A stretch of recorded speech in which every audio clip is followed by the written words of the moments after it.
And so if you look at India's legislation in the last 5-6 years, for instance, we now have a right to information. But a lot of the social policy is strongly grounded in the discussion on discourse on rights. So the right to information enacted in 2005 means that any citizen of this country can file a request to obtain information, and there is an information officer who has to give it within 30 days. If not, that officer is personally fined. It's changed the way citizens are looking at governance in remarkable manner. Remarkable impact it has had. Very ordinary people can file a petition, it costs virtually nothing, and get some information about what is happening to state spending. Where is the money going? What did you promise to do last year? Have you done it? So the accountability that is derived from the right to information has been fantastic. We have another legislation that guarantees employment of 100 days to poor households. It's a right. No one who goes from a poor household and says, listen, I need work, can be denied work. It's the National Rural Employment Guarantee Act, again framed in a rights framework. But what is distinct about the Employment Guarantee Act are the clauses to ensure better governance and accountability. Social audit, which means it's an audit by people of the functioning of the program, is mandatory. So anyone can now, in fact the government is also actively encouraging social audits. Groups of people can go into a village, ask for the accounts, call a public meeting and ask people, were you paid the wages that you were assured? You were supposed to get 100 days of work, are you getting it? Were you offered a job when you went to ask for it? And so it's making a huge difference in the way things are happening. The right to education. You know, India, when the constitution was framed in 1950, the argument was made that education was not a fundamental right, because the government then said we do not have the financial resources to ensure. India's population in 1950 was about 350 or 360 million. Now, of course, we're over 1 billion. But in those days also the government said we don't have the financial resources, so give us 10 years. And within 10 years we'll progressively see that all children are in school. 1960 came, 1970 came, 1980 came, 1990 came. The same argument, we don't have the financial resources, we don't have the financial resources. And in the meantime, what were you seeing? India was becoming an absolutely top-rate country for higher education. I mean, the Indian Institutes of Technology, the IITs are very well known. The Indian Institutes of Management, the IIMs. I studied in IIM Ahmedabad.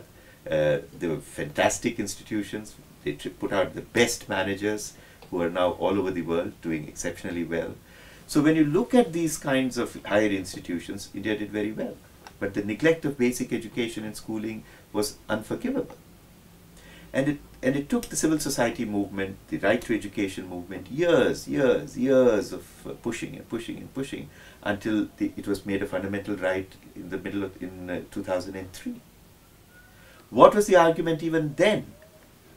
Last year, only starting this year, the government has made the financial allocations. All the time they kept saying, where is the money going to come from? And this is a fundamental question. Where does India get the financial resources to ensure that all children get good quality education, that every Indian has access to health care? It's a basic question.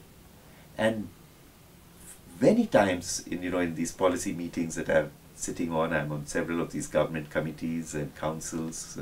One of them is headed by Sonia Gandhi herself, where we are now trying to generate social policy and social legislation to ensure balanced development. The resource question comes up all the time. And what is the answer you give? There are two ways of looking at it. One is to ask the question, can India afford these high levels of investment in basic health and education? But a more fundamental way of posing the question today is, can India afford not to invest in basic health, basic education, basic nutrition, and these essentials of life?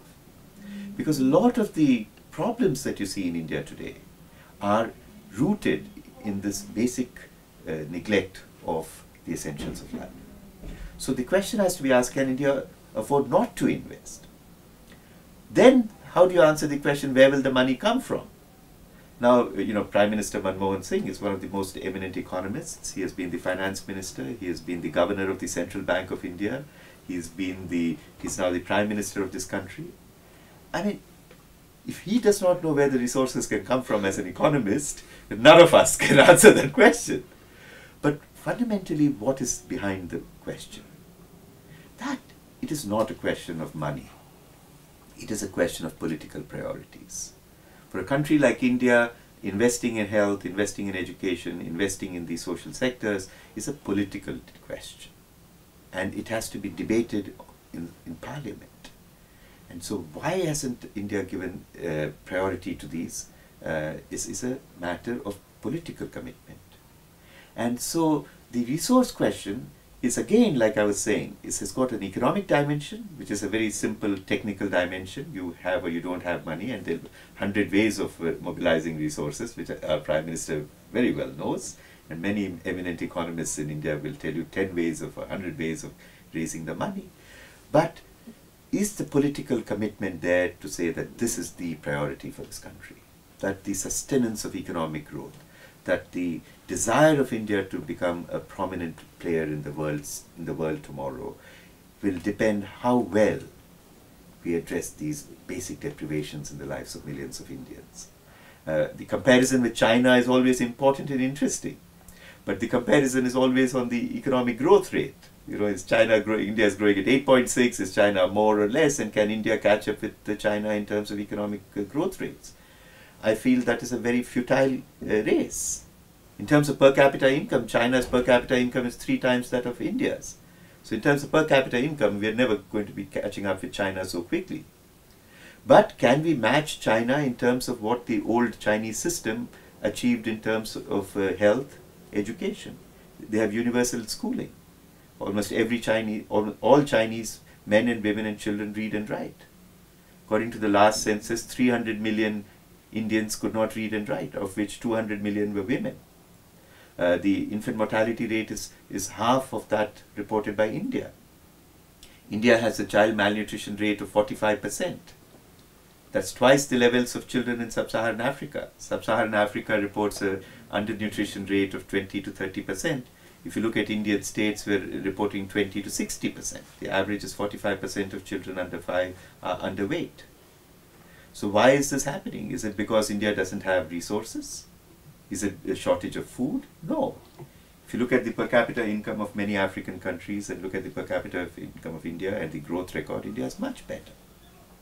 In this very region, Bangladesh, a country which is growing less faster than India and has a lower per capita income, has an infant mortality rate lower than India's. What is happening in Bangladesh?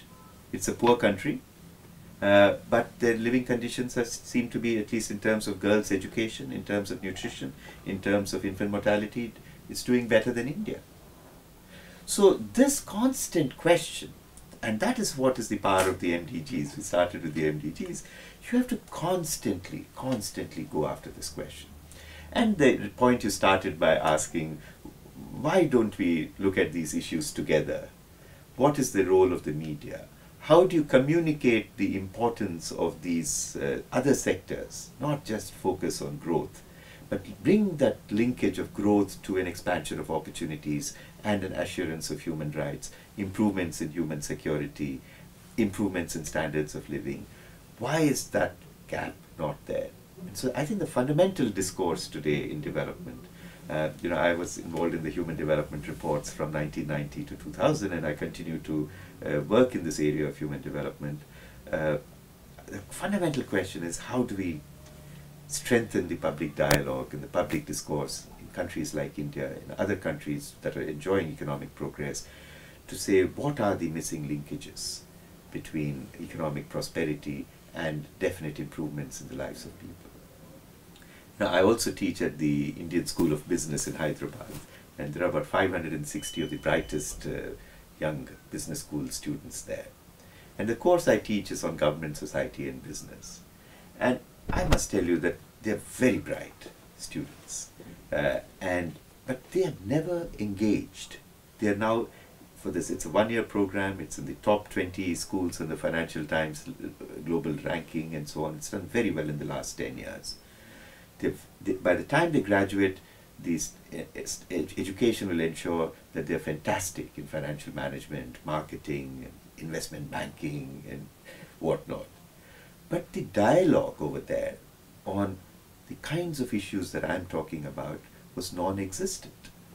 And the school figured that if you want to really make business leaders who are 5 years or 7 years of graduating from this Indian School of Business will be shaping Indian policy, they have to get a very strong grounding in the other dimensions, not just in financial management and marketing and sales, promotion, and those are important. But how do business leaders see India's progress? How can you be so narrow-minded? So the course that I teach, I stimulate thinking, and I keep asking these students, why do you think this is happening? And interestingly, they will tell you, and in fact, this is when you ask them, why do you think, what is the biggest problem? They will say population. And I'm amazed that people think that population is India's biggest problem, because there is such good news on the population front. Our fertility rates are declining. By the way, I know that Italy has the other kind of problem, that the fertility rates are down to 1.4. I mean, we are struggling major problem. Yeah, it's a major problem, but India faces the other kind of problem. Our fertility rate is about 2.3 or 2.4 now, which is, it has to come down to 2, is what the demographers tell you. And they say that, oh, we have remained a poor country, the standards of living are low because of large population. And I say that's absolutely wrong. Look at China. You can't compare it with us with any other country, because China has a population of 1.2 billion people. And in terms of these basics of life, whether it's health, education, nutrition, water, sanitation, housing, they're much superior to us. And they achieved it when their levels of income were as low as India's is. So it's not about growth rates. If you look at the top 10 most populous countries of the world, that includes United States, India and China are growing much more rapidly. So it has nothing to do with growth rates, it's nothing to do with population size. It has to do with the fact that India has not recognized that the real strength is its people. And that unless you look after people, you will continue to be experience the kinds of problems we are.